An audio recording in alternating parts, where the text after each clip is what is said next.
We're at war with the most dangerous enemy that has ever faced mankind in his long climb from the swamp to the stars. And it's been said if we lose that war, and in so doing lose this way of freedom of ours, history will record with the greatest astonishment that those who had the most to lose did the least to prevent its happening. We, the people, tell the government what to do. It doesn't tell us. Our Constitution is a document in which we, the people, tell the government what it is allowed to do. The man is not free unless government is limited. And informed patriotism is what we want. But still watch closely and don't be afraid to see what you see.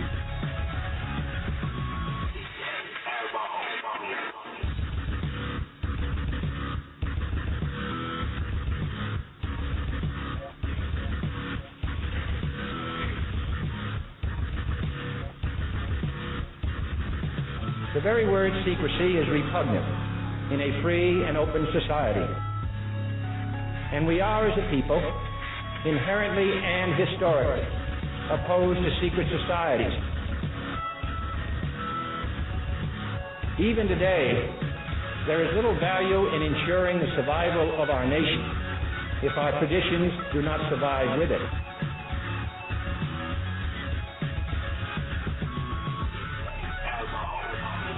For as a wise man once said, an error doesn't become a mistake until you refuse to correct it. When in hell are all you people going to wake up? Moretti Underground, the Liberty Report.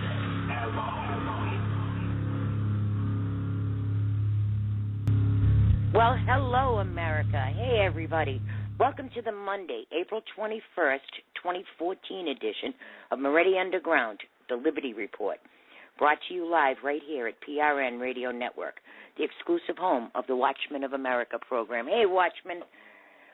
I'm Joanne Moretti, and my great co-host JoJo Norton is here with me, too, and we're happy you tuned in. Thank you so much. Our call-in number is the same as always. It's 714-888-7404. And our chat rooms, both at Blog Talk Radio and right here at PRN, are open for you, too. Our fantastic colleagues, I mean fantastic, too. Lynn, Famous Anna, and AstroTurf are in the chats, as well as several other members of our research team. And they're there putting links to documents, sources, and articles into the chat rooms as a convenience. So you have them right there at your fingertips. Thank you, guys. Please say hi to them when you get there. Today we have a good show lined up. We'll start with a couple of short stories, a couple of news blurbs. And then we're going to do a segment and some updates on the Bundy Ranch story. I know you've all been following that. Our colleagues have been digging deep for facts, history, documents, and, of course, to get to the bottom of the issue. And tonight we're going to share some of the latest items we found. We also have a colleague on the ground at the ranch, too. And then, of course, we'll do some more news that's also important to know about. But before we start the show, I have to do our disclaimer. That's just to let the FCC and the feds and NSA and anybody else who might be interested that anything said on this show is my responsibility and not that of our wonderful sponsors, the Watchmen of America and PRN Radio Network. It goes kind of like this. The comments made by hosts and or guest hosts or phone callers of the PRN Radio Network do not necessarily reflect the viewpoints, ideology, beliefs, or anything else of members of the Watchmen of America program or Patriot Resistance website, either in past, present, or even future broadcasts. Okay, well, now that that's out of the way, we might as well get this party started while we wait for JoJo to get here. I'd like to say happy birthday to my daughter, Kristen, too, by the way. Today, the Boston Marathon ran. You all know that. It's 1 year after the bombing. Boston was lit up, man. It was pretty cool. There was all kinds of celebrations going on pretty much most of the weekend. An American immigrant, his name is Meb Keflezighi. He won the Boston Marathon, so it was pretty good to have an American win. There's a couple of news stories I want to get to. Oh, wait a minute. JoJo's got her hand up here. Let me check this microphone out here, get it open for her. Hey, JoJo. Hello. How are you today? Hey, Good. Welcome. Good to hear from you. Yeah, an American won the Boston Marathon today. You got anything you want to bring up before we head into a couple of news stories, and then we're going to do a Bundy segment? No. I mean, I'll just, I'm going to do that Obamacare thing later, but that'll come later when we add it to the other stories. Yeah, we got a couple of Obamacare stories we got to catch up on, too. All right, did you know that a teenager survived a trip to Hawaii from California in the wheel well of an airplane?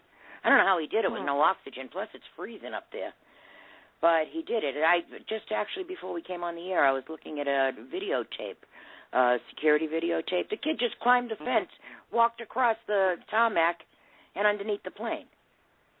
Meanwhile, they're filling up little old ladies and taking their money belts off them and stuff, going through people's luggage and harassing little kids. Well, that just goes to show TSA is not really there for what they're telling you it's there for. It's just another reason. Yeah, another information collector and more federal government make work jobs. But they're not doing security. NPR said that aviation experts called it a miracle. And the FBI says he's 16 years old, a little 16-year-old boy. He stowed away in the wheel well of a flight from California to Hawaii, and he survived. And he's expected to fully recover, too. The unidentified teen survived the trip halfway across the Pacific Ocean unharmed, despite frigid temperatures at 38,000 feet and lack of oxygen. The kid must have good lungs, too. Well, 38,000 feet, huh? That might blow a hole in our theory from the missing, Yeah, from the plane, that's right.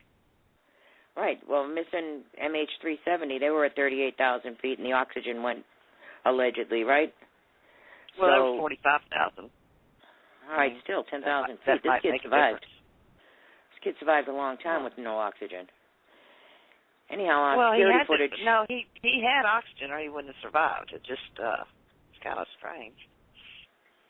Yeah, well, he made it. He had a fight with his parents, and he ran away. So he survived. Hey, I got a story about this little boy. Some guy kidnapped him, and the kid saved himself by singing this gospel song over and over again for 3 hours. I don't care if the kid is singing This Old Man for 3 hours. I'd throw it out of the car, too, but still, check out this story from the Daily Mail. Kidnapped boy 10 sang a gospel song for 3 hours during a terrifying car ride until his abductor got fed up and set him free. Police say Willie Myrick was abducted by a man from his Atlanta, Georgia driveway on March 31st. The suspect allegedly lured him with cash and then, when he was close enough, grabbed him and pulled him into the car. But Willie's actions during that terrifying time probably saved his life. Willie said he sang the gospel song Every Praise repeatedly until the man told him to get out of the car. On Thursday, the boy met with the man who wrote the song, Grammy Award-winning gospel singer Hezekiah Walker. The abductor is still on the loose, though, but the story goes on, and it says that, he managed to escape this guy because he was singing this gospel song. So when the guy who wrote the gospel song heard about the kid, he went and had to meet the kid, of course, and went to church with the kid, and they sang the song and all that. I want to do the kid was lucky to get away. God only knows what the guy would have done to him. They rode around for 3 hours, and the kid just kept singing and singing the gospel song. So I'm sure the guy was thinking about God and, rethinking what he was about to do with that kid. But anyhow, finally he got fed up with the kid singing and threw the kid out, which is what any normal person would do with that circumstance. Yeah. I don't know if I could listen to a kid singing the same song for 3 hours. I'd sing a different song just to get him to sing it with me. I want to do a Justina Pelletier update. This kid is getting worse and worse. And, this government, they're treating this kid like she's an inmate. No visits, no church, no priest, no nothing. She's 15 years old. What 15-year-old girl can you lock up like that and keep her from her friends and family and even her priest on Easter? They wouldn't even let the kid go to church on Easter. What do you hear why? This is from Michael Graham over at the Boston Herald. There's a young person held captive in Massachusetts today who is not allowed to participate in religious ceremonies or visit family without government agents watching. No, it's not accused Boston Marathon bomber Jakar Tsarnaev. It's a 15-year-old mitochondrial disease patient and non-terrorist Justina Pelletier. U.S. District Court Judge George O'Toole, Jr. ruled Wednesday the now 20-year-old charged with 4 deaths and injuring more than 260 people should see his sister without an FBI agent present. The feds can appeal, but he says their case would have to be pretty convincing. He's talking about Tsarnaev. Can you believe it? That was Jennifer Pelletier's response when I told her about the ruling. She's Justina's oldest sister, and every visit she has had with her wheelchair-bound sister is held under the watchful eye of agents from both the State Department of Children and Families and, since the story went national, armed state police. The family's only allowed 1 visit a week for 1 hour a week with their own sick daughter.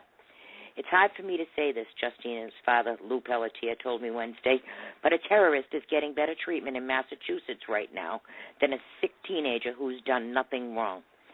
And that's the source of rage among Justina's supporters. She's the one who's suffering, and all she did was come down with an illness.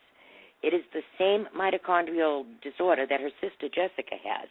That was the diagnosis during the 2 years she was treated by doctors at Tufts. Or is the rare and controversial diagnosis of somatoform the right one, as determined by a doctor after less than an hour at Boston Children's Hospital? That's the diagnosis the Pelletier family rejected, choosing instead to return their daughter to Tufts, a choice Children's and DCF overrode, thus leaving Justina imprisoned for almost 15 months now. I don't know, and neither does Governor DeVal Patrick, but either way, treating Justina worse than Jakar Tsarnaev makes no sense. And it's not just refusing to let her see her family without armed guards present. This Sunday was Easter, and just like every Easter, Christmas, and other Catholic holy days since her captivity, Justina will not be allowed to attend religious services. Her family, which is devoutly Catholic, wants to know why. Thursday morning, Jennifer Pelletier asked a representative of DCF why the family couldn't take Justina to Easter Mass this Sunday. The answer, she said, because we're not open. What? State workers suddenly got something against overtime? That's ludicrous, but did they allow a priest to go see her in the hospital? No, they didn't. They did not let her family priest go see her. So, this is starting to look like a couple of things. They're holding this kid captive because she has a rare mitochondrial disease. So they're treating her like a human lab rat. Or this is setting precedent, and your child is not your own if the state wants it. Either way, this little girl, how could anybody take a 15-year-old young girl, lock her away, refuse her visits to her family, who have never done anything wrong except seek medical attention for the kid? This has got to stop, guys. This kid is still in jail here. Maybe it's time to cowboy up over there in Boston. Maybe you need to cowboy up that kid out too. Children's Hospital. Mhm. Hey, Kathleen Romelower, the White House counsel, is quitting. She'll be gone by next month. Yep, and we have a new White House counsel. His name is W. Neil Eggleston. Obama's naming, this is from the New York Times, Obama's naming W. Neil Eggleston, a veteran Washington lawyer with extensive experience representing government officials in congressional and criminal investigations, as his next White House counsel. So is he expecting some criminal charges to be brought against him, that he needs this lawyer? This is the same lawyer that helped out Bill Clinton with the impeachment. He never did get thrown out of office, did he? Well, no. Mr. Eggleston is a partner at Kirkland and Ellis, and he's going to succeed Kathleen Romelower. Wonder where she's going. Back over to the Chicago law firm or somewhere? I don't know. But he represented Obama's first chief of staff, Rahm Emanuel, when Mr. Emanuel spoke to investigators looking into whether Rod Blagojevich, the governor of Illinois at the time, had tried to sell the appointment to fill the Senate seat that Obama was vacating too. So this guy is a criminal lawyer. He's now going to be chief White House counsel. So I guess Obama must be expecting criminal charges to hire this dude. Now, I'm sure you've heard them all talk about the Koch brothers and how bad they are, how rotten they are, and how they spend all this kind of money. You never hear the left talking about George Soros or Warren Buffett or Jamie Dimon, even Teresa Heinz Kerry or Michael Kirshner, who's going to come up in a few minutes. Well, this guy, Tom Steyer, Steyer, he's a billionaire hedge fund operator and a green energy magnate. He's pledged $100 million in the 2014 election cycle to help Democrat candidates who oppose the Keystone Pipeline and who favor green energy over fossil fuels. Steyer claims to be a man of principle who has no financial interest in the causes he supports, but acts only for the public good. Well, that's a ridiculous claim. You're right, Jojo. Steyer is the ultimate rent seeker who depends on government connections to produce subsidies and mandates that make his green energy investments profitable. He also is, or was until recently, a major investor in Kinder Morgan, which is building a competitor to the Keystone Pipeline. Is he on that, possibly on that list that I posted earlier this morning of all the people that are green energy that have gone bankrupt or about to go bankrupt or? Well, I don't know, but he's about to score pretty big. I'll tell you about that in a second. But his hypocrisy goes still deep. He's a bitter opponent of fossil fuels, especially coal, right? Well, that only fits with his current economic interests, banning coal-fired plants, of course, and it's going to boost the value of his solar projects. Funny, solar projects, huh? Anyhow, in fact, then he owed his fortune in large part to the fact that he's been one of the world's largest financiers of coal projects. You know, so this guy's going where the money is. Well, as we found out, let me get to this one. I'm going to jump this one here. Well, this is the same guy that said he wasn't in it for the money. Isn't that what you just said? Mm-hmm. Right. Yep. Yeah, he's not in it for the money, but he does go into the solar energies and all that. He was making money off of coal, but when coal became unpopular, he got out of that and did with the, all the cylinder money and the green loans and stuff. He got his hands on those. That's what his rent-seeking was all about. He was a recipient of a lot of those, and he's building a lot of solar plants, too. So no wonder Harry Reid's so big into the solar plants. There's $100 million riding on this for the politicians. He didn't say he was going to put it into a plant. He said he was going to put it into the politicians' pockets. And these people got the nerve to complain about the Koch brothers. Well, just before we went on here, our colleague Lynn sent me over an article. There's a sequel to Solyndra. Solyndra's back. $4 billion in new green loans. Well, we didn't blow enough money last time. This is from Breitbart. On Wednesday, the U.S. Energy Department announced it will begin doling out $4 billion in taxpayer-funded loan aid to renewable energy companies.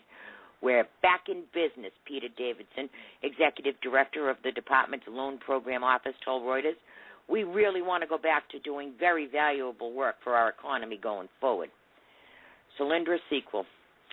Anyhow, Obama's controversial Department of Energy Green Energy Loan Program sparked a firestorm when Government Accountability Institute President Peter Schweitzer revealed that 80% of all the $20.5 billion in DOE loans were given to Obama top campaign donors. That's 80%, ladies and gentlemen. So you got this guy giving them $100 million, and he's repaying it with $4 billion. Of course, Steyer is going to get his money back. That's called money laundering. Now, that's what they did before, 4 or 5 years ago. They all got their money back. Yep, they all got it back. Plus, they ran and started up all these companies, and because they knew the money was coming. That's obvious by all these solar projects we've been finding and looking at this Bundy Ranch thing and investigating Harry Reid. So they all knew that this money was coming. They all went into these startup companies like Solyndra and the rest of them, 123 batteries and all that. What happened was they made deals with the Department of Energy for the loan. They would put up the money to start the company. Then the loan would come in. They would pay off the politicians and do the kickbacks and run the company for, a little short time. Then they would go out of business. They would go bankrupt. One of the stipulations in the bankruptcy was that the investor gets paid back first. They get their initial investment back. So now they got the initial investment back, so it didn't cost them anything. They got all that money and got to pocket all that money and run this little company a little bit. And then when they purposely put it out of business, they walk away and still get their investment back. So everybody makes money except the taxpayers. The taxpayers got stiffed, and now they're getting stiffed again. This is from Breitbart still. The Obama administration, however, now says that in the wake of the Schweitzer revelations and the Solyndra scandal that funneled $535 million in loan guarantees to Obama bundler George Kaiser, the DOE has implemented improved due diligence and loan oversight practices. So, yeah, we screwed up last time, but no, really, man, trust me this time. I ain't going to screw you a second time. Please.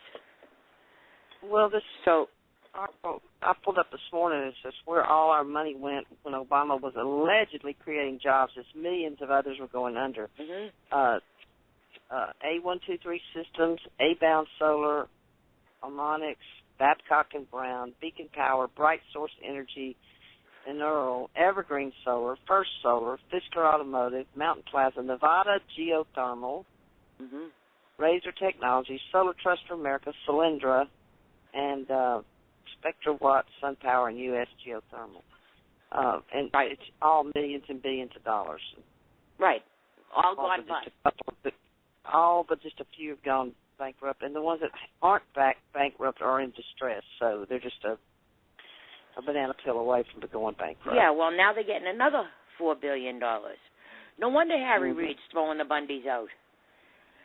$4 billion is a hell of a lot more than the Bundys could ever come up with for grazing fees, or any one of those ranches, or all of those ranches put together. Mm-hmm. Always. Well, there's 29 oil and gas leases around there, too. It's not just solar. There's all kinds of stuff. The copper mines, uranium mines, companies. Oil and gas, solar. Yeah. Well, water. Yep. Water especially.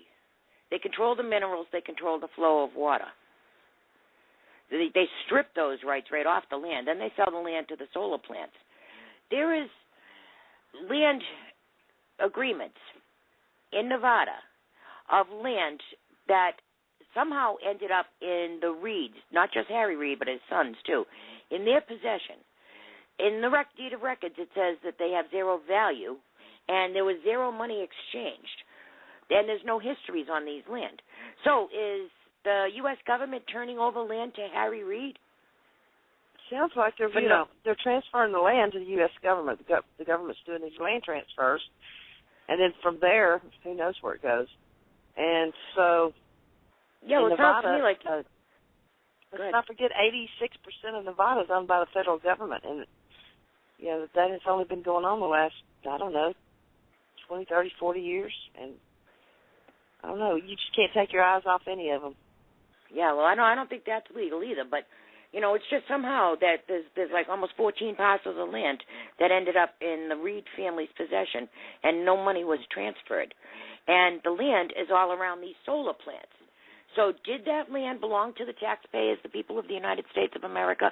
I mean, they're saying that Bundy can't graze on this land because it's federal land. We are the feds. We're the people. So how did that land end up in Harry Reid's ownership or his kids' ownership? That's something we got to look up. Greasing palms and making deals, and does there's Harry Reid just real estate developers and this, that, and the other. Yeah, well, does Harry Reid just say to the feds, "I'm laying stake to this claim, and that's my land now"? I mean, something's going on here. I got one more story, and then we're going to get into that Bundy Ranch, but. As of Wednesday, now remember we were talking about the U.S. giving up the control of the Internet, right?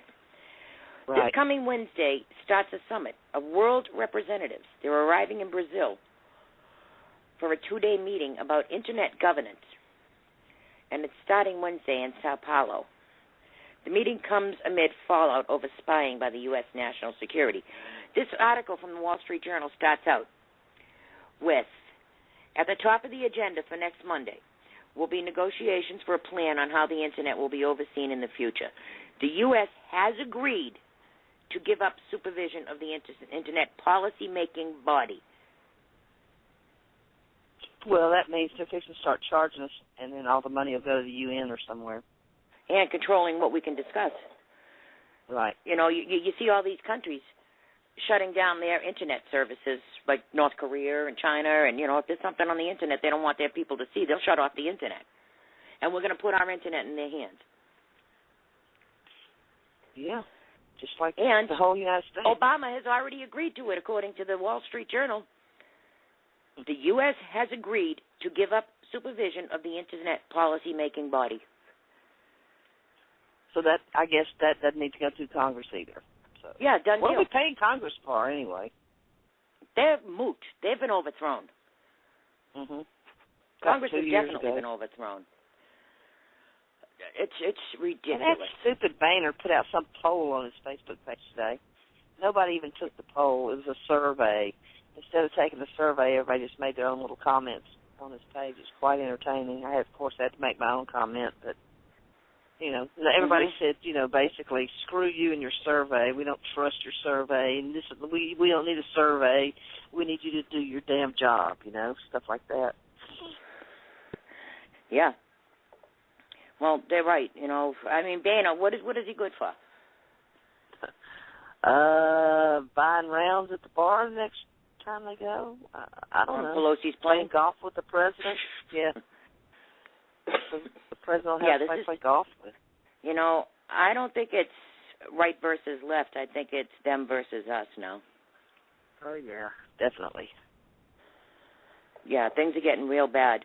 And it looks like they're just running roughshod over us. There's nobody standing in the way. Nothing. Nobody. And they laugh at us. You know, the IRS is sharing people's tax information. They're talking to the White House.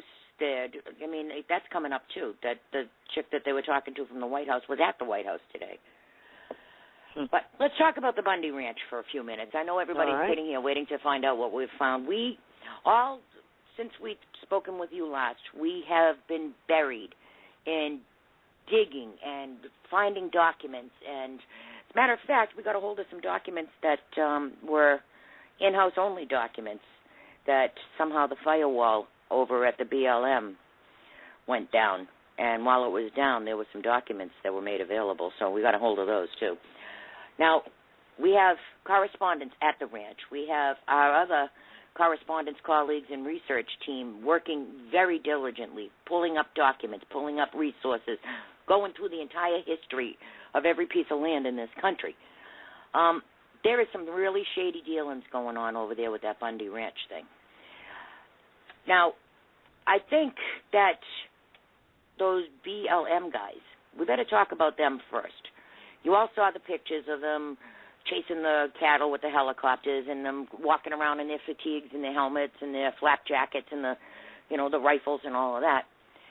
Did you notice none of them had badges? Well, some of them had badges, the ones in the beige, but none of the guys in green had badges on or patches on. So, who were they? And what were they doing pointing guns at U.S. citizens? If they were law enforcement, would they not be wearing at least a badge or a patch that says they were law enforcement? If they were private contractors, they don't have law enforcement authority. They have no authority to arrest, harass, or detain even one person.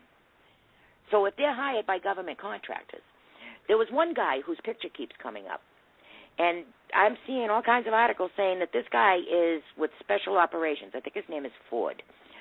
He's with Special Operations. If he is currently in the U.S. military, that was a military operation held on U.S. soil, which would violate the Constitution's posse comitatus. So was that a military operation? They weren't local law enforcement. Well, what about the guy identified as Daniel P. Love? Love, that's his name. That's his name, not Ford. Love. Yeah, that's the guy I'm talking about. But you know, if he is currently U.S. military, then that was a military operation. That means the federal government is holding military operations on American soil in violation of posse comitatus. That's illegal.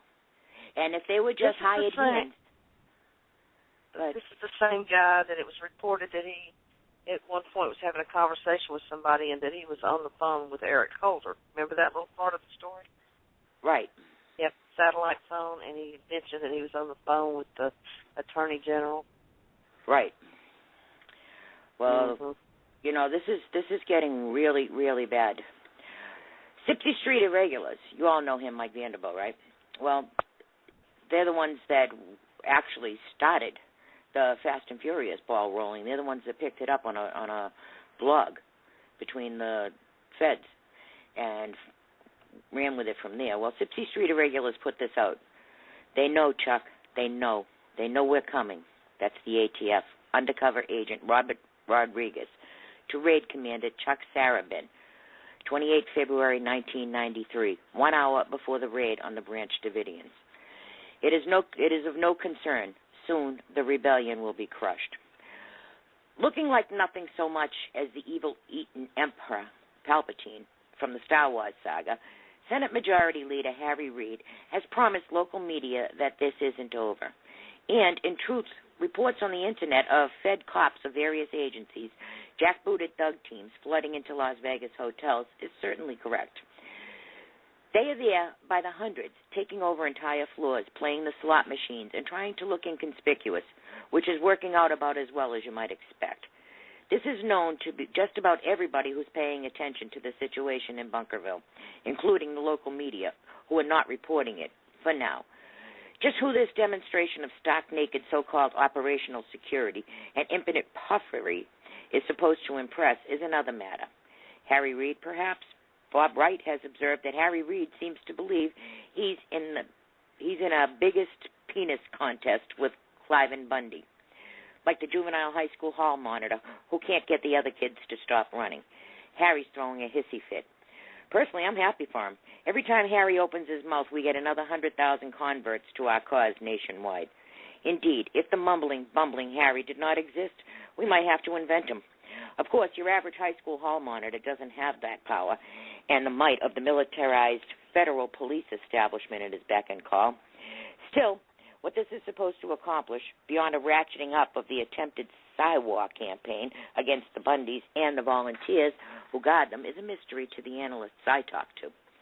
I know the Bundys are not going away, and neither are the volunteers.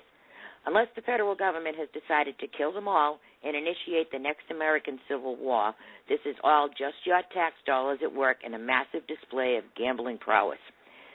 That potential conflict, as I have explained many times, would be suicidal, both personally for Harry Reid and for his Mandarin class. As long as even one closet oath keeper or 3%er in the federal ranks remains, and there aren't many, the feds know that there is no military option that can be compromised. So Emperor Harry can go on muttering about how soon the rebellion will be crushed, and the stormtroopers can continue to dip their wicks in the soft envelopes of Vegas hookers. But it's all hat and no cattle, as they say out here. They may be fooling themselves, but they do not fool the hardy band of determined patriots dug in along the banks of the Virgin River. The reason I did that was because JoJo said those same words to me, all hat, no cattle. So that article came up. But, within this dime store cowboys, another saying we got, but... Yeah, well, I had heard over the weekend that they were amassing over in Las Vegas, and we do know that, and it was confirmed today, that the no-fly zone over that ranch is still in effect. So, if they think they're going to do a sneak attack, then they better think again. Now, remember that Obama and Holder said that they can kill Americans on American soil. So if the people over there at the Bundy Ranch are smart, they won't cluster in large groups, that they'll stay spread out. And then there's a bunch of libtards out there that want them droned. They think it'd be perfectly fine for them to go get droned. And then Nellis Air Force Base, which is in the same vicinity, is one of the largest Air Force bases that houses drones.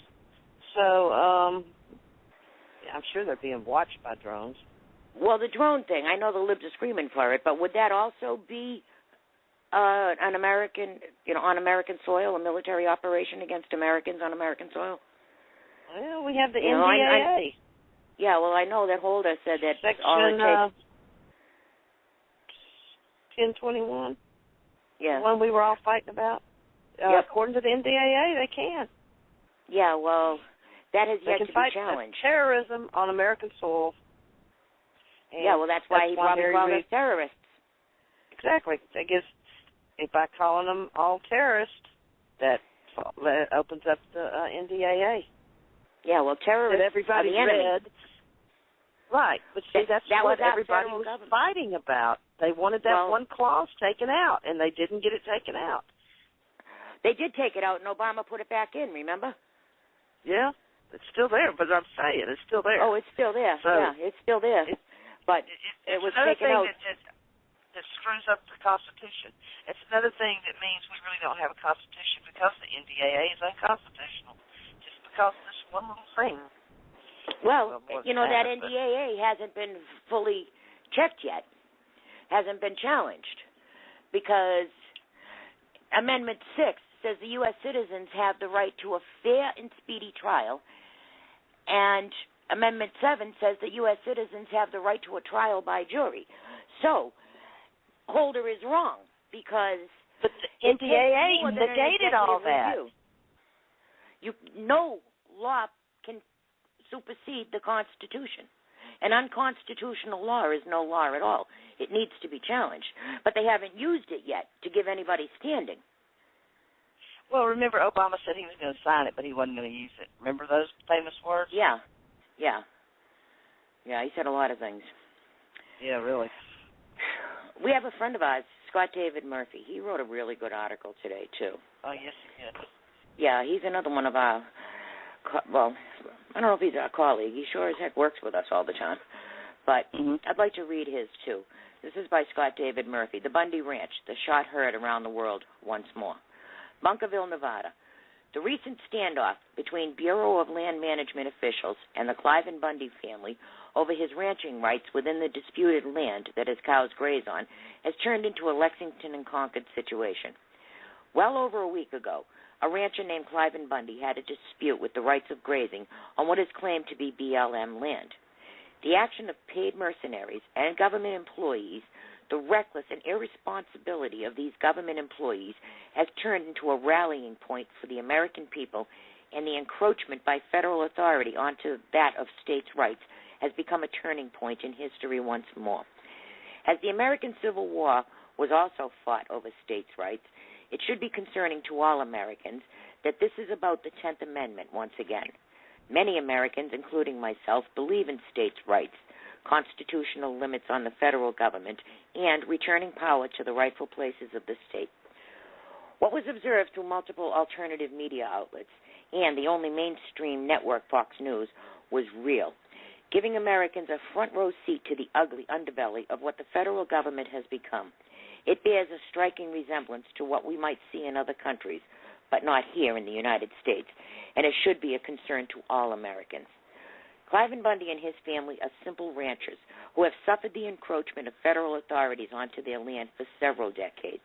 He has tried to comply with the law, but reached a breaking point when the BLM demanded he relinquish 90% of the land his family has used for grazing for over 130 years. This standoff is just a sample of what we will see in the near future if we fail to stand for our rights as citizens. The results have been positive by the American people, as evidenced by the many militia groups that came to his aid. But the negative side is seen in the aftermath of what the BLM did during the process of removing his cattle. We've been told by the Bundy family that a minimum of 30 heads of cattle had been mutilated. The BLM admitted to 6 today, by the way. And they have additionally discovered 3 mass graves that they do not have a count on as of yet. It was further discussed that the amount of damage to the property is in the millions of dollars, which includes the heads of cattle. Since the standoff, the Bundys have not seen any government official or BLM. In fact, they have seen more people coming in to support them and aid in the form of supplies that has been donated and brought in, while several states' representatives have shown up in defense and support of the Bundys. One of them is Michelle Fiore, by the way. She did absolutely awesome. We'll talk about her in a minute, too. As of now, the Oath Keepers and several other militias around the country have dedicated themselves to round-the-clock patrols, and we've been told that sentry outposts and other makeshift monitoring stations have been set up and manned and patrolled. According to the Bundys, the militias are rotating in and out of the ranch property and expect to stay for an unexpected amount of time until this situation has been resolved and that the Bundy family feels safe without the protection of these patriotic groups. With all the support from not only around the country but throughout the world, the Bundy family have had multiple law firms come forward to help work through this situation that appear to be willing to help out the Bundys pro bono. At the moment, the Bundys are doing well, trying to get things back to as normal as they can be, while ensuring that what they have in remaining cattle will survive. They have indicated that they are exhausted, but they have so many people that are learning about and helping to know what it's like to ranch and help fix the damage that was created by the BLM. We've put out calls for comments from that of the state of Nevada governor and respected representatives with no return calls for our inquiries. Note, it's been asked that they are in need of 30 to 50 men and women to post as guards on rotating shifts. They have a field kitchen and 3 meals a day if anyone's willing to come to the Bundy Ranch. The address is Bundy Ranch, Highway 170, mile marker 112, Bunkerville, Nevada, 89007. If you can't go there, they could use food, water, medical supplies, hygiene products, things like that. And I want to toot the horn for a couple of my colleagues, Carol Ray, Lisa, and Joanne, and Brent Munlin, all got together, and Red, got together and found a resource person in Texas that had this calf powdered milk. And they set it all up, and this one guy drove it out there. And I forgot his name. Oh, Brandon. Brandon drove it out there, yeah. And the whole team pulled together, donated money, got other people to donate money, and we sent a whole truck of milk out there for the calves, and it got there. And they sent pictures today of the little calves, the little calves that were going to survive now because 40 babies that were either separated from their mothers and the mothers are missing, or the mothers were so stressed from dehydration and not having water for days they couldn't feed those babies. Yeah. So JoJo's right. Lisa and Carol Ray got together with the River City Tea Party. Carol has a friend who has a feed supply store, so he gave people a deal on the price of the baby formula for the calves. And the River City Tea Party hauled all the donated formula out to the calves. So, yes, they did a good job. Those little babies are so cute, too. Yeah, that's not enough. Pictures. It's not enough. That's only going to hold them for a few days. But, Well, hopefully, maybe the mothers will start producing milk again, too, after they get over all this trauma they've been through.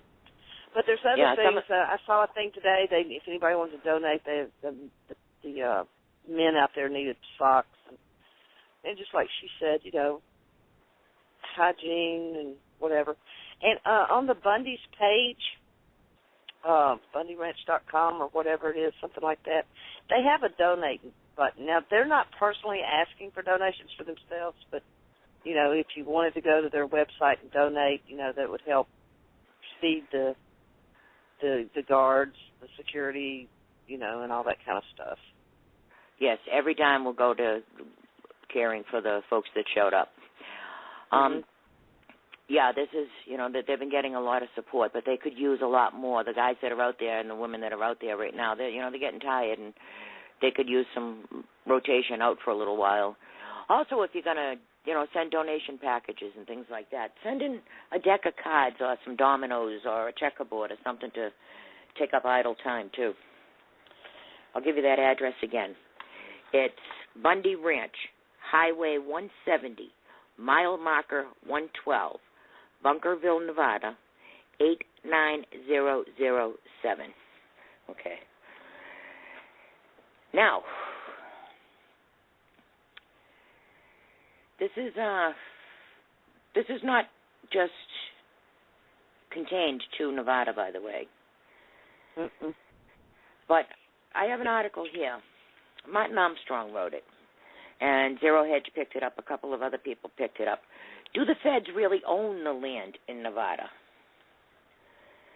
The law at the time in 1864 required that for a territory to become a state, the population had to be at least 60,000.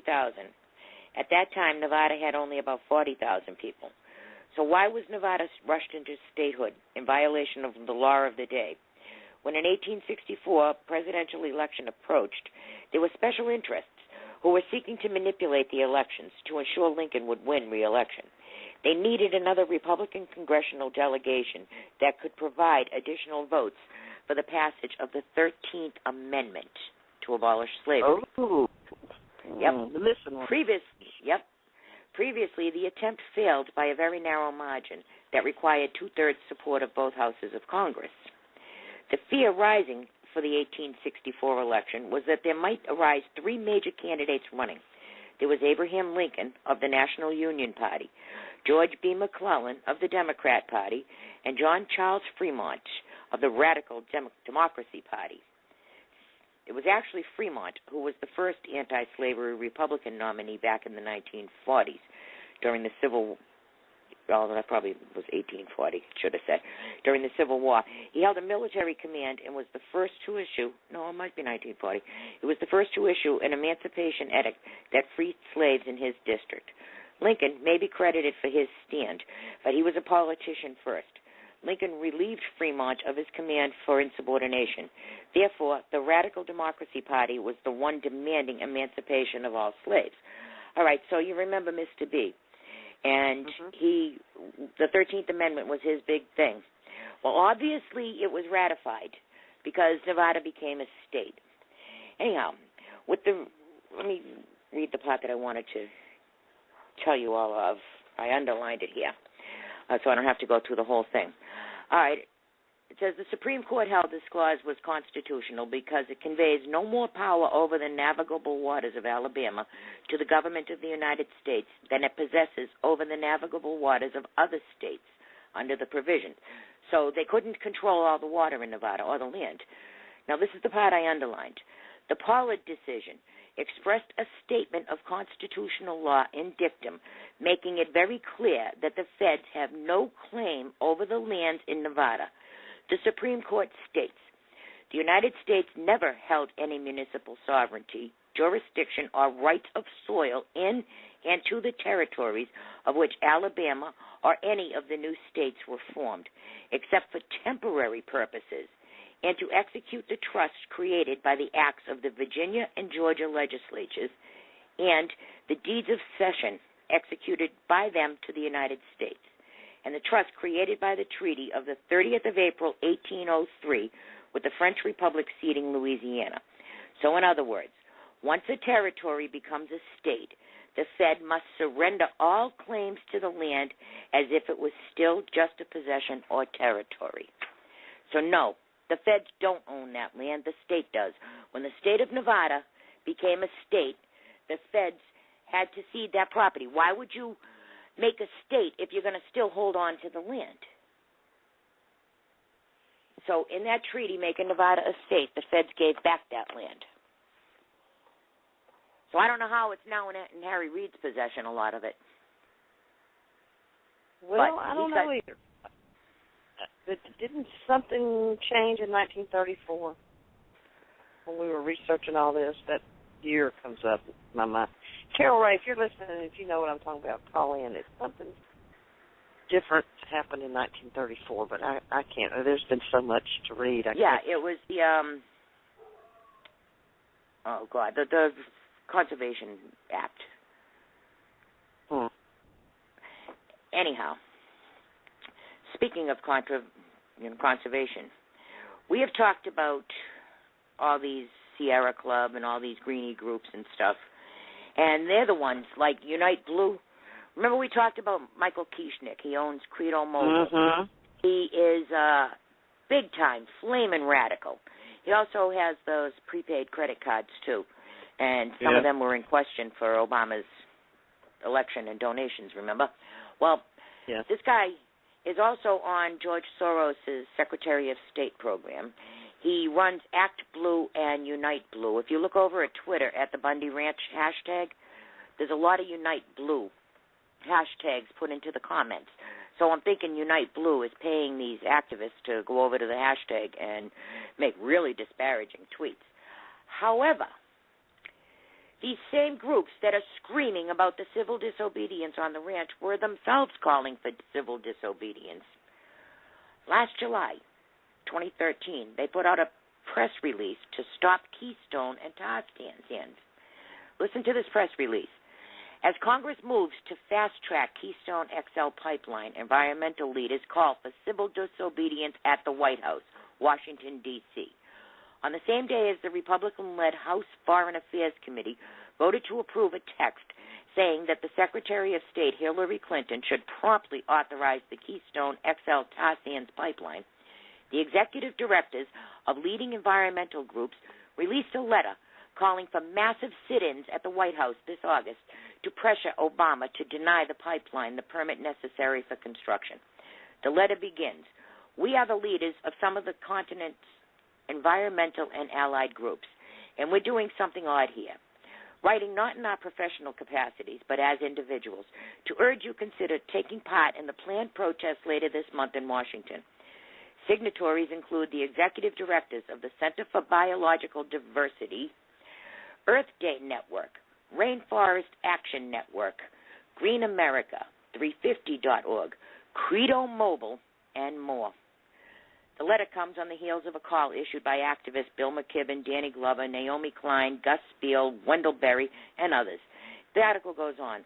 But there it is, Credo. And they're calling for civil disobedience. They use those words, civil disobedience.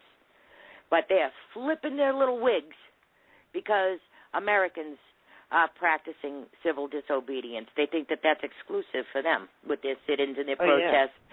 And they're going to bankers' houses and, throwing paint all over statues, things like that, Those it's only good if Bundy it's Ranch. Yeah, it's only if it's only okay if it's for their cause. Right. It's well, hot calling the kettle black. Exactly.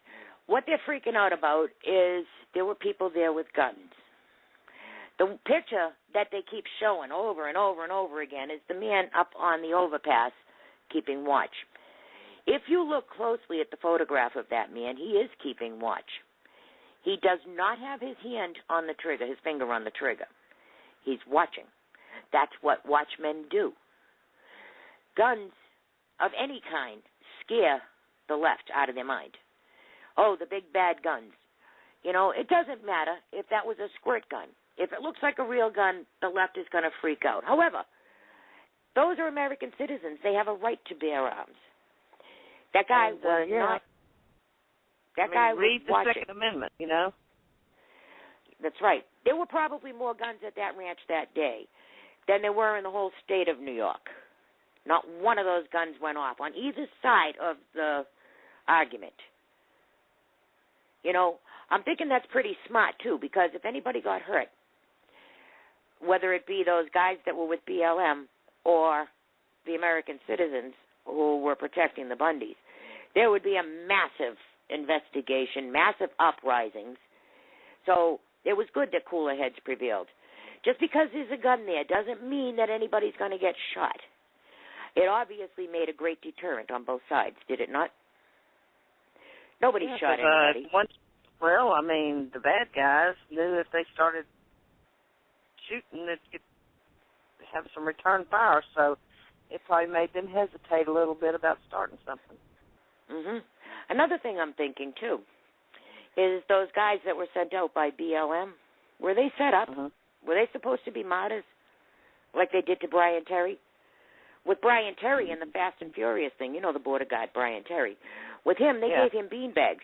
But they also knew, before they even sent Brian Terry out with the beanbags, that their confidential informant, who had purchased many Fast and Furious guns, was going to rob that drug shipment in the desert that night.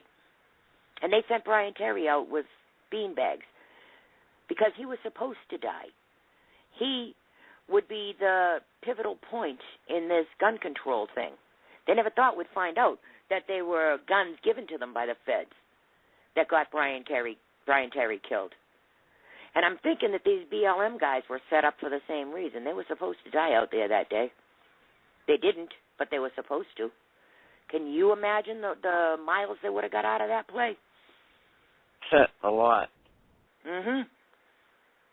Oh, yeah, they could have disarmed. They could have tried to disarm every one of us if any of those guys got hurt. Those guys were supposed to be martyrs. If I were a private contractor, there's no way in hell I would take that contract to go anywhere near that Bundy Ranch. You'd be a fool. You'd be set up. I don't think they were cops, and that's another thing. If they were just guys who were hired, like contractors to round up these cowboys, to round up these cattle, then they got no business aiming guns at people.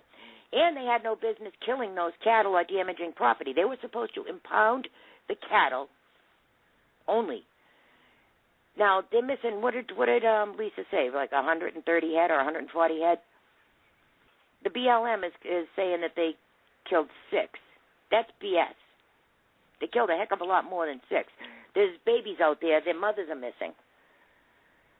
So there's, more than 6 babies missing their mother. Yeah, I'm surprised they admitted to killing any. Now they're, this made them, well, they're in violation of the contract. Admitting they broke a law, yeah. That law said they were to impound those cattle, not kill them, not damage any infrastructure, none of the water towers, the fences, any of that. As a matter of fact, the Bundys have been keeping up that land. They've been keeping it clean. They've been keeping it refurbished. They've been doing all the things that a responsible rancher would do. A rancher's not going to go out there and destroy the land that he's going to depend on. He's going to take good care of that land. The large amount of dollars the Bundys have spent on infrastructure, barns, fences, watering things, everything it takes to run a ranch. Exactly. So are they saying their home's not theirs either, I guess, if it's on the same land? Well, the Bundy Ranch is private property. It abuts the public land. The Bundys, since the Bundy family even lived there, and they were actually, the Bundy family was invited to Nevada. Remember, I just read that they didn't have enough people. So the ranchers were all invited out there. They had great land. Everybody was going to be able to run their cattle on the public land. They needed people. They needed ranches. So they were making deals with these people to take them to Nevada. But it's the same. It's the same thing happened when everybody went west. You went to Oklahoma and Texas, and you all got to stake out 160 acres or 164, whatever it is. Everybody had a land parcel. I mean, we homesteaded our land here in Louisiana in it's about the same time, 1870, 1872, and that property's still in our family. Well, the public land used to belong to the state of Nevada. I don't know how the feds ended up with it because of that Conservation Act, but the state of Nevada used to allow the ranchers to graze on the land. When it switched hands, the feds took it over. The feds started the BLM. They were supposed to manage the land and the animals and all that. Well, the BLM had their own agenda, and they systematically reduced the permits that the ranchers were allowed for grazing. If they started out with 500 head, the next year they were only permitting 400 head until they completely suspended permitting altogether. There were 53 ranchers in that area. 52 of them are gone. Bundy's the last one. He didn't go along with it. He was paying his grazing fees to Clark County, but when the feds took it over, he was still paying Clark County. Clark County wasn't cashing the checks or sending it on to the feds. So eventually he stopped paying because, his original contract was with the state and the county. He never gave permission for them to transfer that contract. And if he had gone along with BLM, he'd be gone like the rest of the ranches. Now you ask, why do they want the ranches out of there? Well, the Center for Biological Diversity was set up to allegedly protect the desert turtle. There's 93 million desert turtles. They're not even endangered. As a matter of fact, they were fighting with Clark County. Clark County didn't want to spend any more money on their habitat because there was too many of them. They're in like 5 states. So Clark County's saying, no, we're not even going to cover them anymore as being endangered or at risk. They're not at risk, and we're not spending the money. And that's when the BLM is caught on tape. We have the audio of it, when they said, well, not yet. It's too soon. So they made them continue funding the protection. Now, the Center for Biological Diversity is run by this guy, Moretti, who is, the BLM is run by Moretti, who is the former chief of staff of Harry Reid. When he first took over a couple of months ago, the first thing he did was go after the Bundy Ranch. So, of course, that's what he was doing there. That's why he's got that job.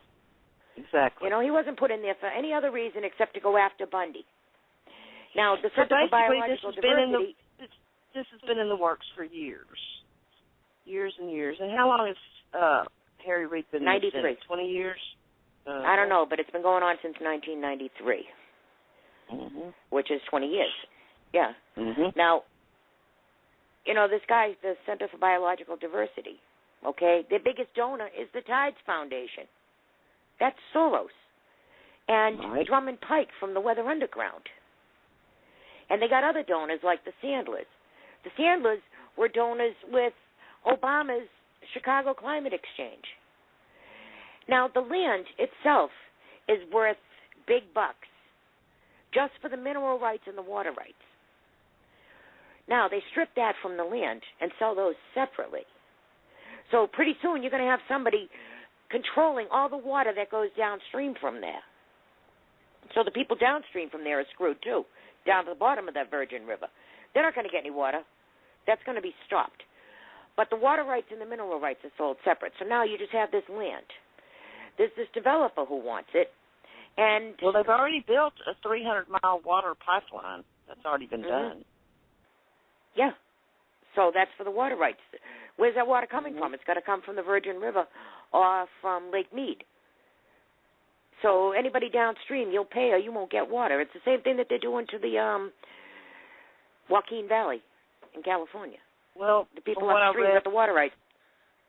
10 days ago when I started all my investigation, the city of Las Vegas, the estimates are that their water bill will triple. And that's a conservative guess. Yeah. Now, the land, some of the land is okay for a development. There's this one guy who is in real tight with the Reids. He's been donating millions and millions of dollars to Reid's campaigns throughout the years. He's building a development that's going to have high dollar value homes, schools, police station, a mall, churches, and he even said people will never have to leave the track. That's Agenda 21, ladies and gentlemen. That's Agenda 21. It's a cage for people. It's like a movie set, and you live on that movie set and you never leave there. So you got this other guy now, the Chinese guy, one of them, but there's a whole bunch of solar projects. They're throwing money around left and right into the Reid's coffers, and he wants to put a solar plant there. And he's Chinese. Not only is he a Chinese national, but if he puts that solar plant there, he's eligible for some of that $4 billion in green money. So whatever he's given Harry Reid, he's about to get back from you. It's all tied in. Always, always, always follow the money. They don't give a damn about Bundy or his ranch. Are you kidding me? The State Department can't account for $6 billion. The Bundys, in reality, owe less than $300,000 if you accumulate all those grazing fees for the last 20 years. The rest they tack on without even ever giving them a bill, telling them, well, it's fees and interest. But they've never, to this day, received an itemized bill stating what they owe that money for. And another thing, too, if you win in a civil case, this is a civil case, this isn't even a criminal case. Bundys are not criminals. They just owe a civil bill. But if you win in a civil case, the onus is on you to act within 5 years to reclaim your property. It's been 20 years, and this is now the feds are coming after them? So that's even moot. Well, I really don't think the Bundys owe the money. they've already broke ground on the new solar plant. Did you see the picture where they all had little shovels and they were breaking ground? I did. Little ribbon cutting? I sure did. So I guess Harry Reid's panicking because he didn't get rid of them quick enough. Yeah, just like the promises and lies that the government gave to the Indians, see, Lynn says in the chat room. Yep. Yeah, the Indians. Yeah, we'll take care of it. Why haven't we heard? Yeah, I wonder why we haven't heard from the Indians, because, they were led to believe that they were going to get all this land transfer out of this deal. See, they're making the Indians think that they're transferring more land into the Indians' names so the Indians can have jobs and blah, blah, blah, blah, blah, blah. But we all know that ain't going to work out. But no, the Indians got screwed again. The Indians got screwed again. The big casino owners in Nevada have decided that they don't want any Indians building any more casinos on the land. So the Indians were living in a reservation. There was a copper mine there. And the people who owned the copper mine polluted the water on the ranch, on the Indian reservation. So it's BP. BP has to truck in water to supply the reservation with. So now they've promised the Indians that they can move off that. They're going to move the reservation to a more fertile and clean area. So, but the Indians can't build a casino on it. And they're going to give the Indians a bunch of money. So they're suckering the Indians. In the meantime, they're going to open up that copper mine. It's the Anaconda mine, and it was closed in 1978. Right, so they're even taking the Indians' copper mine. It's no good. It's an old mine. You don't need that. The water's polluted. They're we're taking the but they're going to refurbish it and give them 800 jobs. But the Indians don't really trust them because they really want a percentage of the profit, not just jobs. Right. Mm-hmm. Because if they were allowed to build a casino, then they would get a portion of the profit. Right, but now Nevada says no more Indians making casinos.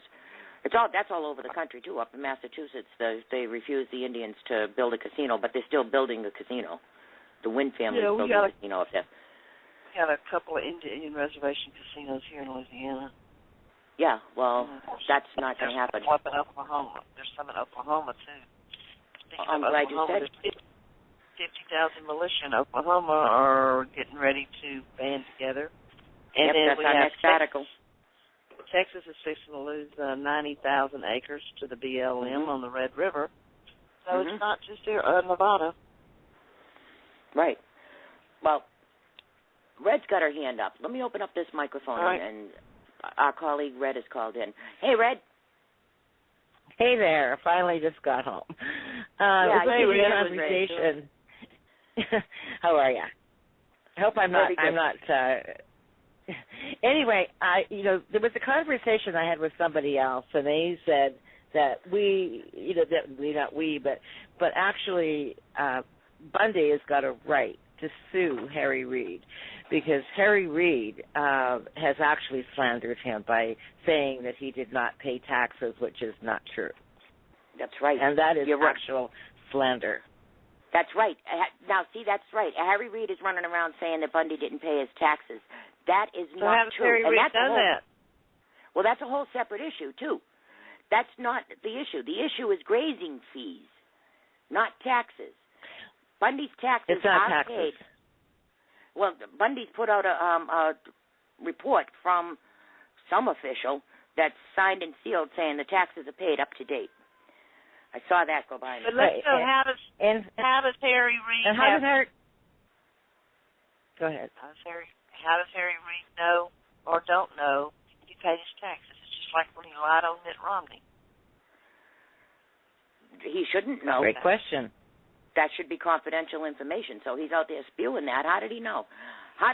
He said somebody told him that Romney didn't pay his taxes. Who's that somebody? Yeah. Where was this conversation? Who witnessed it? Mm-hmm. Yeah, this is a bunch of baloney. It's not over taxes. Don't make that mistake either, because that's a very important distinction. Jojo brought up Oklahoma. There's militia, 50,000 of them, ready to defend Oklahoma. KFOR-TV put this out. A land dispute in Nevada between rancher Clive and Bundy and the federal government began decades ago. The Bureau of Land Management says Bundy was allowing his cattle to graze illegally, which triggered a roundup of about 400 cattle last week. Bundy claims his family's cattle have grazed on the land since 1870 without interference. However, the BLM says Bundy hadn't paid his grazing fees. Over time, officials say those fees have amounted to more than $1 million. Do the math, ladies and gentlemen. It's $300,000. Anyhow, as authorities herded the cattle, a standoff was sparked with members of the militia. Organizers with the Oklahoma militia said they have members in Nevada who claim Bundy's cattle were unlawfully herded by the Bureau. The Oklahoma militia said it is made up of nearly 50,000 volunteers. Members say they are taking Bundy's side and fear this practice could spread to the Sooner State. Scott Shaw said, evidently in America we don't actually own the property anymore, if you ever did. Shaw says Oklahoma militia members are ready to go against the federal government if needed. He said it's up to the feds. The ball's in their court. You can do this legally. If you want to try to do a land grab violently, you can do that. We're going to resist you. Shaw says the militia has not had to defend Oklahoma from the government yet, but members are becoming concerned. So it goes on. It says they look around the country, and that's what's going on, and they're expecting it to be their turn soon, and they're ready for it. Well, it's happening in California. It's happening in Arizona. It's happening in Texas. It's happening everywhere. It's not just here. I think that Bundy's case just brought it to light, and I think it created an awareness. Exactly. Now, JoJo already covered that the left is calling for drone strikes on supporters. This guy, Tea Party Crasher, he said, if ever there was a time for a drone strike, I'd say Bundy's self-appointed militia should have been turned into paste on the prairie. And that's just one of the nasty comments that are being said. But, you know, those are the same people that are flipping out because of the drone strikes the military is using in other countries. But that's a sad group of people. That Unite Blue, incidentally, what Unite Blue is, they're just contra Tea Party, and don't ever engage them, whatever you do, because they will make sure that your account is gone on Twitter. Oh, yeah. Really? Yes, that's who they are. Yeah, that's what they're a bunch of bullies. Anybody they are bullies, and if you ever engage them, be sure that your account will be gone. Yeah, well, that's what they do. They report to Twitter. Right. Yeah, they report and then you have Twitter. to go to if you say nothing back, if they attack you and you say nothing back, there's nothing they can do. They have nothing to report. But the minute that you say one word to them, then they report you as spam. Right. Well, and then they get all their friends to gang up on you as well. I attack them, and then I demand. I pulled the Alinsky crap on them, and I demand they produce documents, and I do exactly to them what they're doing to others. I have learned. But just be careful, because Joanne, I know of at least 12 people now that have lost their accounts permanently because of Unite Blue, and these people are nasty. They took me down about 6 times. I know they have. Well, so I just it's not worth it. Well, this is all supposedly because of conservation, and they want the lands pristine, and of course the global warming and all of that baloney, right? And that all falls in the lap of the EPA. Well, guess what, ladies and gentlemen, from the Patriot Post? In a stunning admission, Environmental Protection Agency Administrator Gina McCarthy revealed to House Science, Space, and Technology Committee Chairman Lamar Smith that the agency neither possesses nor can produce all of the scientific data used to justify the rules and regulations they have imposed on Americans by way of the Clean Air Act. That's it. In short, science has been trumped by the radical environmentalist agenda. This woman, the head of the EPA, admitted that there are no facts, there are no documents, and she cannot produce any. Right. It's a scam. It's all a scam. How is giving Obama and his administration more of your money going to cool the planet, ladies and gentlemen? It's not. Any more than PETA are going to salvage or save animals from being tortured. I mean, you couldn't have a more perfect example of animals being tortured than you had at Bundy Ranch, and they simply turned their backs. Their statement was, go vegan. That was it. Right. And then they had they issued a statement on that too. So they're kind of backing down a little bit, but they're just playing to the public right now. But I called them out. I just said that you're a fake agency. You are a fake agency because you do not stand up for what you claim you believe in, and they don't. No, they don't. The PETA, P-E-T-A, has shelters all around the country that they allegedly support. Every one of those animal shelters euthanizes animals for the crime of not being wanted by some human. They don't care about ethical treatment. As a matter of fact, Red's right. This is their statement from PETA, as put out by the Washington Free Beacon. When somebody asked why they didn't protect those cows or what their response is to the abuse of the cows, they wrote, "These animals shouldn't be killed either by the government or by the rancher who plans to send the cows off to slaughter." The animal rights group said in a statement Thursday, "The best thing anyone can do to stop the suffering of animals is to go vegan." That's that's how you protect the animals. Well, that's just the same libtard crap about carbon footprint. They bitch and gripe about it, but they're going to still drive and get in their car and heat their homes and do all that other crap because I don't think they know where gasoline and electricity come from, but they're going to bitch and gripe about it. So now they're going to bitch and gripe about meat and decide to become a vegetarian. Right. Well, remember seriously. They classified cows as enemy number one. Obama wants to tax the cow fats. Yeah. Who's going to do that job, by the way? Who's going to stand next to the cow with the monitor? Well, that'll be another government job, just like the TSA and the BLM. Hey, that's job creation. Come on, Joanne. Yeah, I can see the ad now. Sign up. $40,000 a year. Yeah, well, I got news for all these environmentalists. They want to get rid of CO2. Are they trying to suffocate themselves? CO2. They're so stupid that they don't realize how it works, how biology works, how plants and humans. We breathe out CO2. We breathe in oxygen. We breathe out CO2. Plants put off CO2. Yeah, well, that's the answer.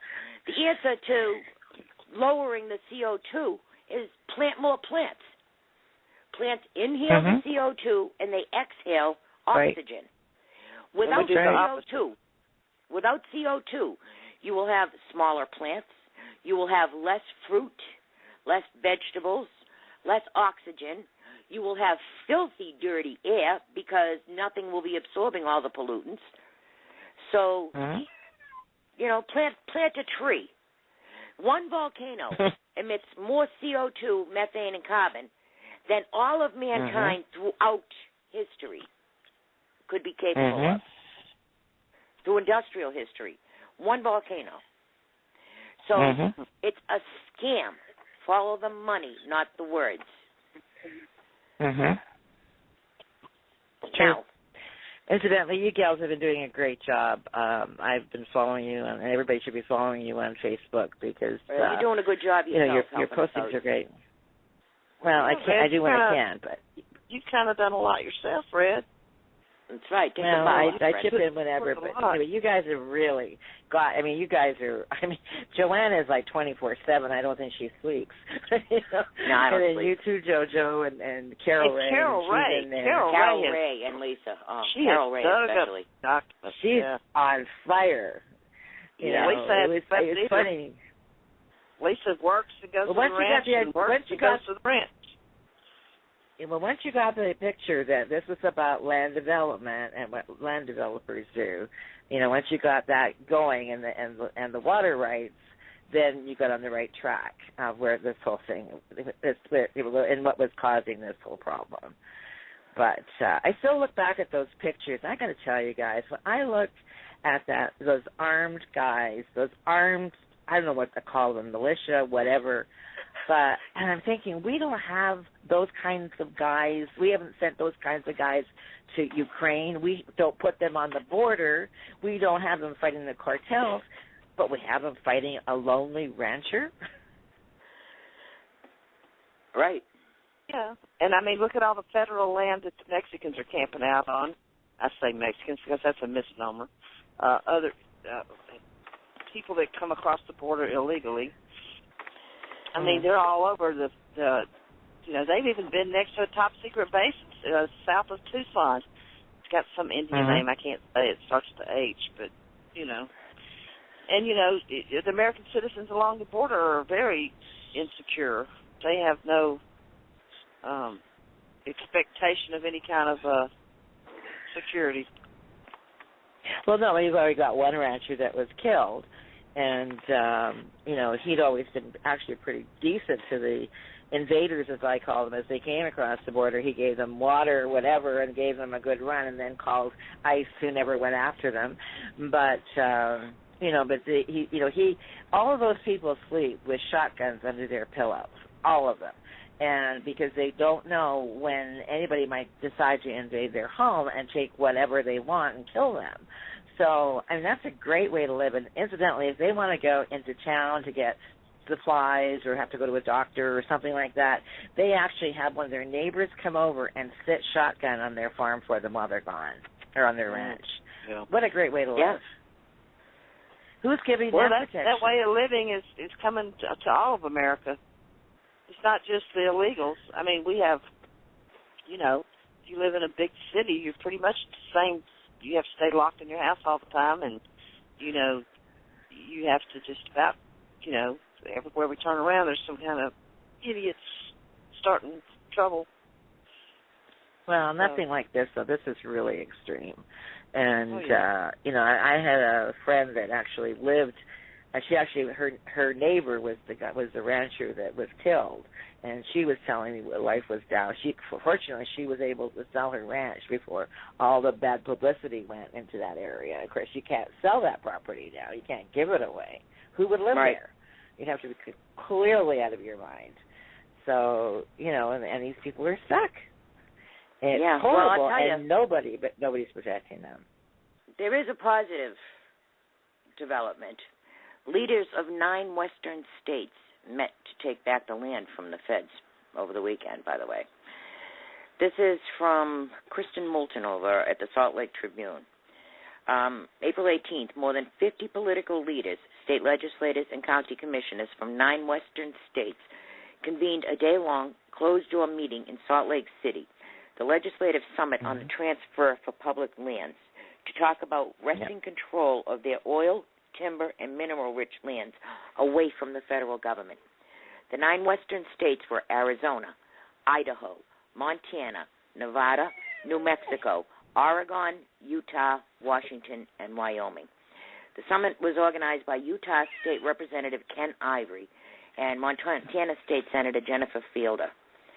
U.S. Senator Mike Lee from Utah also attended the meeting and addressed the group over lunch. So they're trying to get the land back, but that's going to be a tough road for them. And then I have one more story on this. Somebody's making noise. Making dinner, are we, ladies? No. What? I said making dinner. I got a cat. I'm trying to keep quiet. He's jumping all over the place. Hey, Obama's civilian army, Jim Hoft over at Gateway Pundit. He's a real patriot too. I love that guy. Obama promised his civilian national security force. Today, there are over 120,000 armed federal agents. Okay?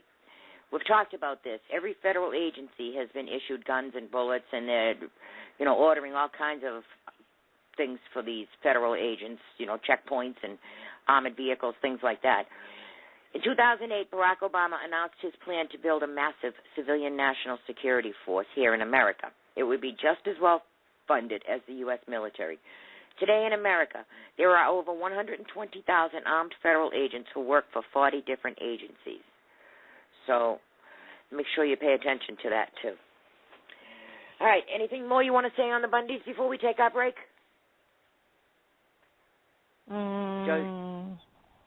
Jojo, Red, anything? I think that's, no, it was just one thing about the Indian thing, about the Indian tribes. That remember I had sent you a bunch of information about the Paiute tribe.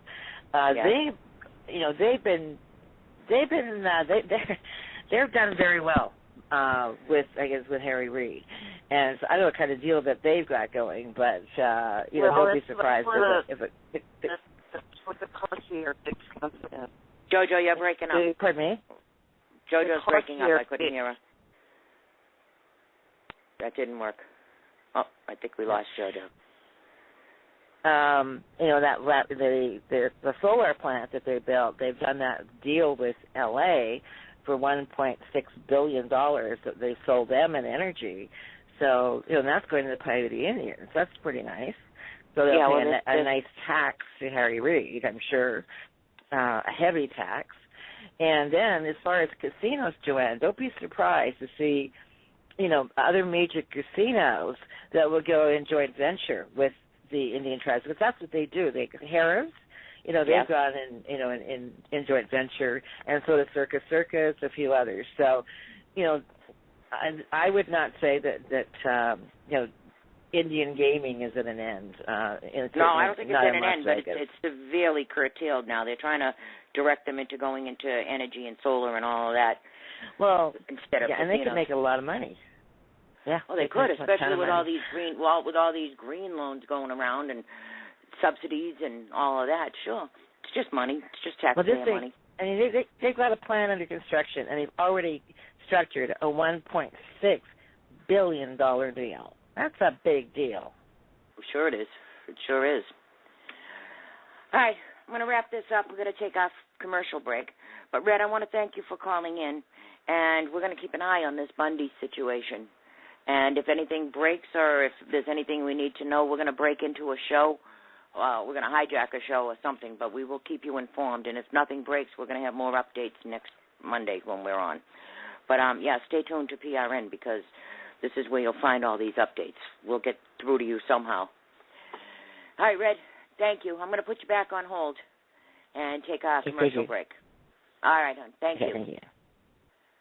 All right, ladies and gentlemen, we'll be right back. And when we do, we're going to do a lightning round because I got a whole bunch of other stuff we got to talk about, too, and we're running short on time.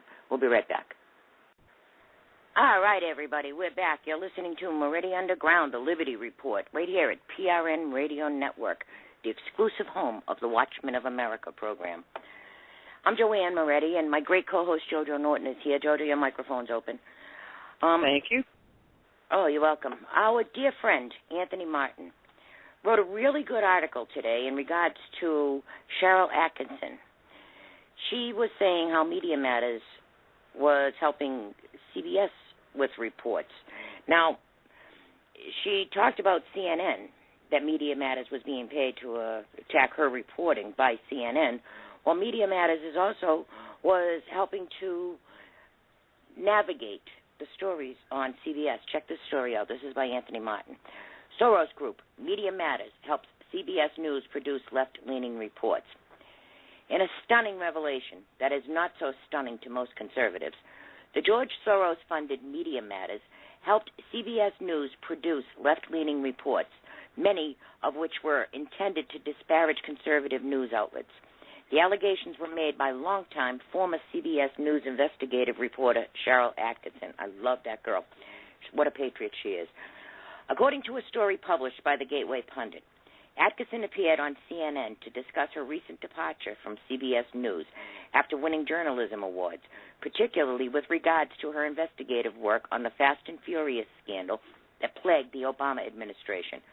But apparently, the news division gave less and less publicity to her reports, often entirely overlooking extremely damaging information concerning this administration.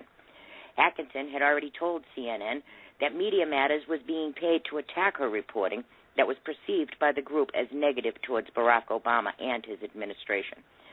But that, says Gateway Report, is common knowledge. Media Matters, as a matter of course, is paid by political operatives to smear reporters and media outlets that report news that is damaging to Obama and the Democratic Party in general. But the thing that stood out in Atkinson's statement to CNN on Sunday was that Media Matters is directly involved in producing political news stories at CBS News and for other left-leaning collective outlets. Again, while it has been widely known that Media Matters routinely attempts to spin news stories by working closely with cooperative reporters and producers, Never before has the direct allegation been made that the group is actually involved in producing those stories at major media outlets. So, I mean, this is really, really, really bad. Now, the media means entertainment. So don't believe what the media is telling you, okay? Especially, I mean, Cheryl Atkinson's coming up with that. All right, I have one more story I want to do, and then we're going to go to Obamacare, and JoJo's going to talk for a minute on a report that she wants to do. But before we get to that, this has been sticking in my craw now for 2 days since I read it. There's a newly appointed city commissioner in Boulder City, Colorado, and he's an undocumented alien. Mm-hmm. This is from Fox News Latino. He owns a small business. He is president of the Boulder, Colorado Latino Chamber of Commerce. And now he's the newly appointed member of the Boulder City Council Human Relations Commission. What makes Jose Bateda's milestone all that more significant is that the 34-year-old Costa Rican is in the United States illegally, and it's no secret. His appointment to the Human Relations Commission came after voters approved a rule change in November discarding the requirement that volunteers of local boards and commissions had to be registered voters. I think it's exciting to actually see we changed the rules, and someone applied and took advantage, City Councilman Tim Platt said during a recent council meeting, according to the Denver Post. We now have someone like Jose who's going to be on our board. Bateda, who has lived illegally in the United States for 20 years, is the first to benefit from the change rule. The Human Relations Commission works to promote diversity in that city as well as to address discrimination and civil rights. I got to talk to you guys for a second here. This guy's 34 years old. He's been in the country 20 years. He owns his own business and he's head of the Chamber of Commerce. This guy found all of this in 20 years, but he hasn't found his way to an immigration office. He doesn't want to be an American. If he wanted to be an American, he would try to be an American. So what is his loyalty? He comes from Costa Rica. Is he still loyal to Costa Rica? Well, why doesn't he go there and be on their commission? The guy's been here 20 years. Obviously, he has no intention on ever being loyal to the United States of America. You know, we're supposed to feel bad for these people. This is love. He did it out of love. He's been here 20 years. If he loved something, he should love this country and try to be a member of this country.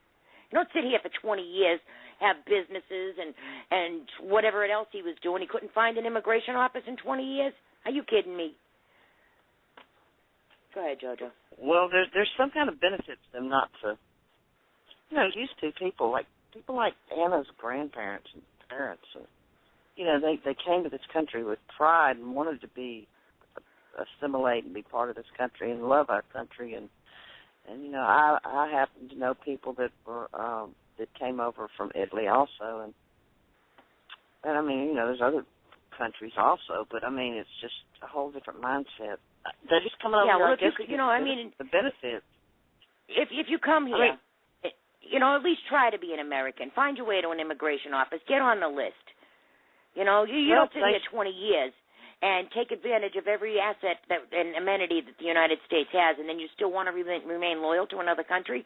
Go there. Well, they say the money that these illegal immigrants make and send back to their mother countries supports, like Mexico. I can't remember how many $1 billion Mexico gets sent back home. Yeah, so you come in here and then you take the money and you send it back. Why don't, if you're going to stay in America, why don't you at least become an American?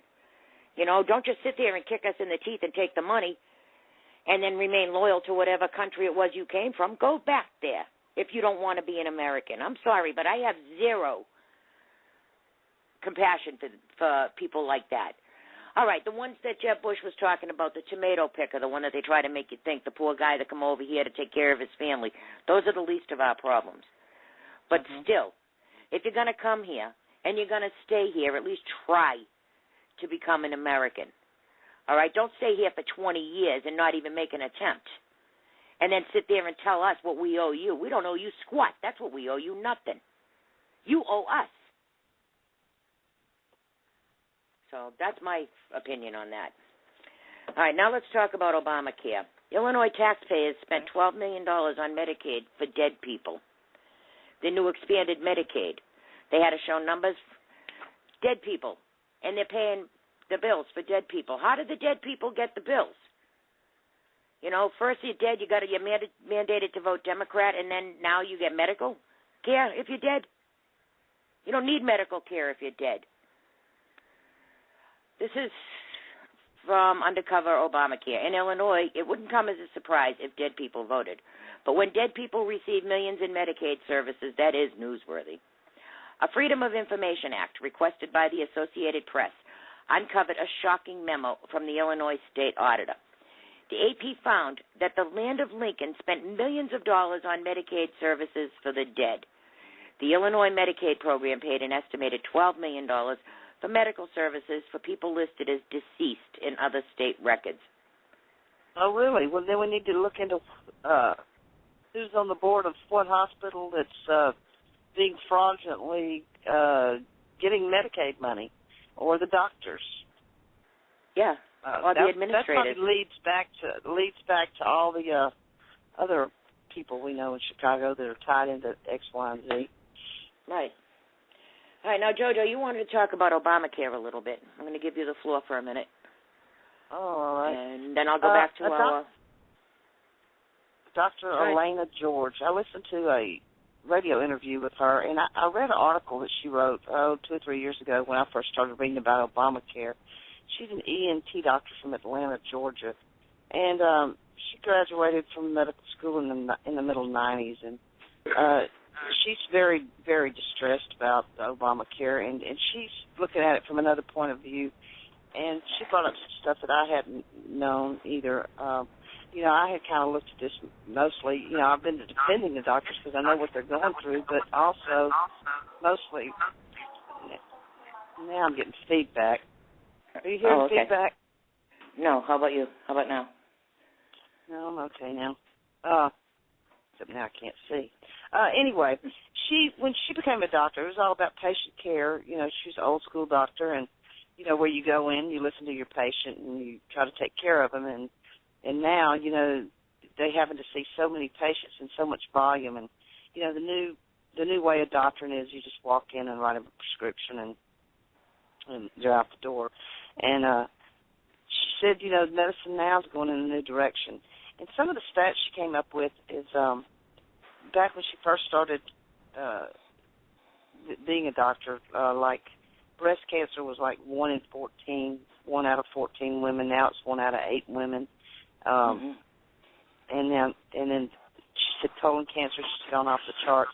And she believes a lot of that's from the food, the toxic environment, different medicines, prescription medicines, chemtrails and that kind of thing, and the fluoride in the water and all that.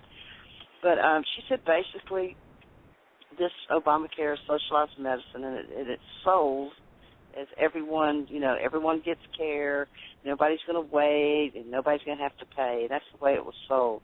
And she says it's not working in the UK. They're already outsourcing that to private companies because they can't, make it work. And the Canada system is too rigid, and they're losing doctors left and right in Canada. And in Canada, they can't charge for private pay. They're not allowed to take cash. And the Canada system was set up like a one-size-fits-all thing. But she said, the way this is going to go down, and y'all have heard me say this before, when you have certain resources to go to certain people, they said the optimum age to get these resources is 15 to 40. So the sickest people are going to get the least care. And, it's all going to be managed care by big corporations and hospitals and insurance companies. And, like she says, whoever holds the purse strings are the one that's going to, take care of who gets care. And, the control now of medicine is no longer between the doctor and the patient. It's going to move, the control is going to be through the insurance companies and the government, just like we've always said. And there's different hospitals set different prices, and there's no price transparency at all. And so, and that goes back to, some of these big hospital corporations. So basically, the doctors are the ones who are going to have to be making the most sacrifices. And the insurance companies are going to decide who gets what. And of course, good. Now, of course, they're going to have to hire more nurse practitioners and more physician's assistants because the volume is going to go up a lot, and the fees are going to go down. The fees started going down in 2010, so they're going to go down either even further, and so therefore they're going to have to see a lot more patients to to make up the shortfall. Well, yeah. And then the doctors are going to end up being administrators over the nurse practitioners and the physician's assistant. Rather than being the doctor, they'll be overseeing the nurse practitioners and the physician's assistant. So basically, she said they have just dumbed down the system more, and the system's definitely broken. We all know that. And just like pretty soon, you're going to have CNA doing surgery. Well, pretty much. The doctors are all leaving the profession, and she said, and this is what doctors, we were always told, like when I worked in a training hospital, the old saying was, you see one, you do one, you teach one. That was kind of like the little doctor mantra, see one, do one, teach one. But she says, you can't learn everything in medical school. When you get out, you're usually mentored by a doctor with a little more experience than you, and you learn. And it's a continual learning process. Mm-hmm. And she said now all the doctors that are reaching their peak in their 40s, when they're just now really at the peak of their profession. Yeah, when they're really good and really smart and know a lot more. They're getting out. And so that's going to create a problem. These young doctors aren't going to have anybody to mentor them. And she said, this whole Obamacare is a perfect storm. We know that. And there's going to be certain diseases that, you're not going to be able to get any treatment for.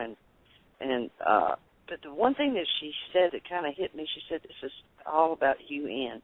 And the thing I want to talk about is the ICD-10. The code now is, we go by now, it's called an ICD-9 code.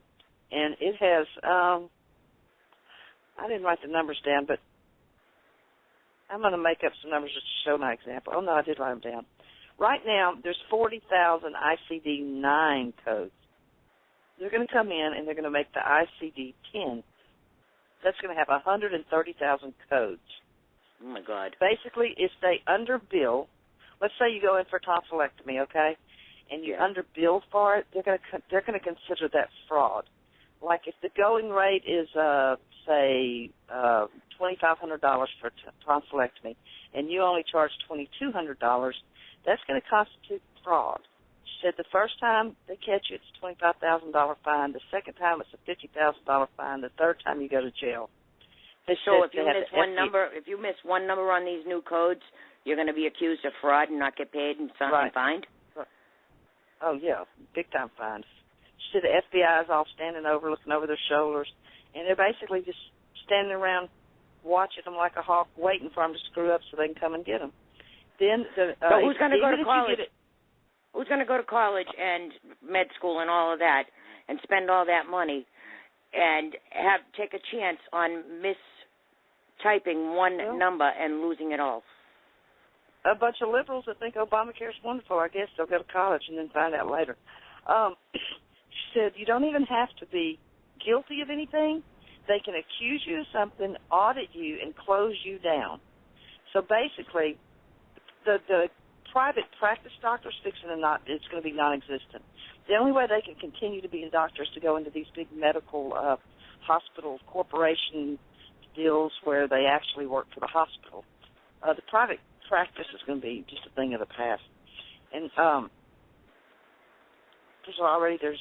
they're not going to be seeing Medicare or Medicaid patients because the government's going to control that pay. They're going to drop the pay.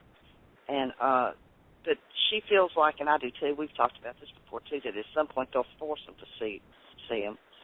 So they're all, but the private practices are all having to go to the hospital setting, mostly because of this ICD-10 code.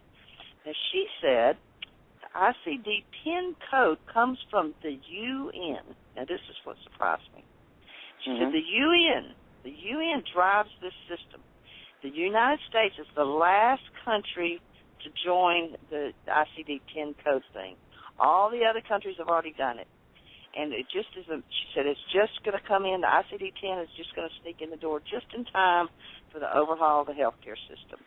She said even when she started, New World Order. She said just from reading her blog and stuff, she started looking at Obamacare about the same time I did, and she wrote about it 2010, the first article I read, and she's like me. Now that we see what's really happening, it's even worse than either one of us thought. It's going to be, there's all these other little things that have popped up that we didn't even imagine. And she said there's no longer anything to do. They don't want you to honor your Hippocratic oath. It's not about people and families anymore. Most people can't afford it.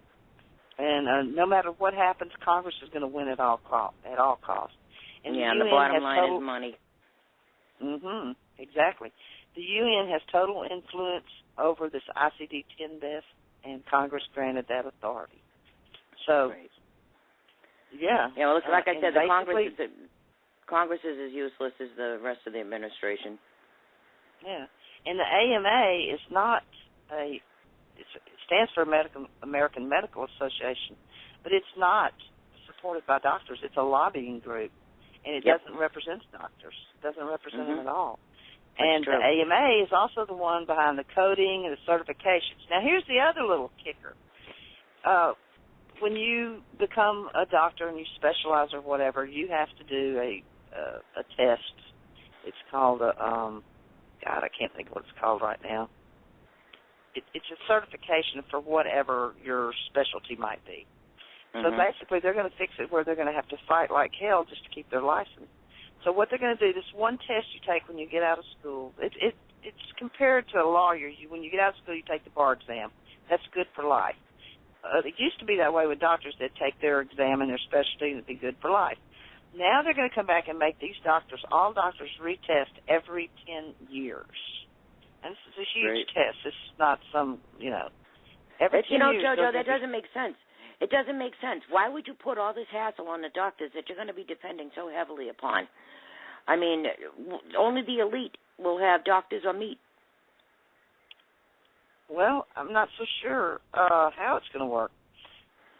But and she also said, and it's going to be between the coding and the certifications, they're going to have to fight every day just to keep their license, and they're going to be forced to take insurances that they may not want to take. So that's where, I'm not so sure you're going to be able to have private pay. She said basically all this is a restriction of trade. And they're going to be forced to take Medicaid and Medicare and Obamacare, whether they want to or not. And then the government will pay you whatever they want you to have. Right. If they want to give you $20 a visit, you're going to get $20 a visit. Therefore, instead of seeing 40 patients a day, you're going to have to see 120. Therefore, that's where the nurse practitioners and the physician's assistants will come in. And then they have to oversee the nurse practitioners and the physician's assistant. They have to be their supervisor because they have to work under a doctor.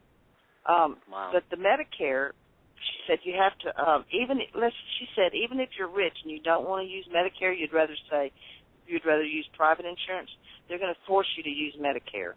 She said you're going to have to use it, or if you don't, you could lose your Social Security benefit. So let's say you had a job like she. JoJo? Uh-oh, I think we lost JoJo. Oh, well. Anyhow, she's right. These doctors are going to be going out of business. All right, we're running out of time here. I just wanted to tell you two more things.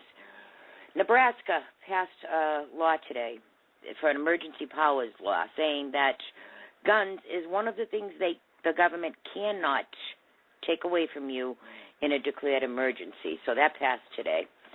And Obama has a manhood problem in the world. People don't think he's man enough. So I wish we had more time. I could do another hour worth of stuff. I got a bunch of stuff in front of me. But we don't have the time. But I just wanted to say thank you all for listening. And I hope you guys all tune in next week. Like I said, if we got any emergencies or any type of breaking news, we'll break into one of the shows here at PRN. We hope you enjoyed our show. And to everybody who's listening, everybody who called in, and all you cool people in the chat rooms, thank you. Anna, Lynn, AstroTurf, Kel, Red, JoJo, thank you. Stay tuned to PRN all week. We have Bobby and Denise coming up tomorrow with Uncommon Knowledge. Wednesday is Watchman Wednesday around here. Thursday's the Old Bulldog Memory Show. And it just goes on and on, so stay tuned. On that note, good night, America. We love you very much.